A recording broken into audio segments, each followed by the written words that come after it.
Hello বন্ধুরা, সবাই কেমন আছেন? আশা করি ভালো আছেন।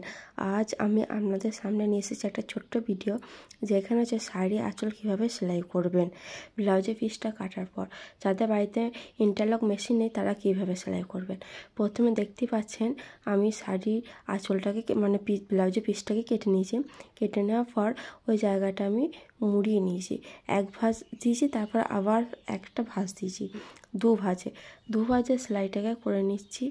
দেখতে পাচ্ছেন পুরো এইভাবে আমি পুরোটাকে সেলাই করে নেব। এইভাবে সেলাই করলে আমার কোনো অসুবিধা হবে না, কোনো ফুপি বেরোবে না, কোনো কিছুই না। আমি পুরোটাকেই সেলাই করে নেব।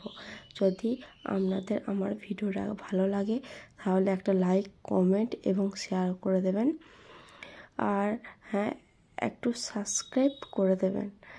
এইভাবে পুরোটাই সেলাই করে নেব। সেলাই করে নিলাম। এরপর আপনারা দেখতেই পাচ্ছেন যে আমার পেছন কোনো কিছু জিনিস টান দিইনি। টেনে সেলাই করলে হবে না, আলতো হাতে সেলাই করতে হবে। দেখুন এভাবে সেলাই করে নিয়েছি।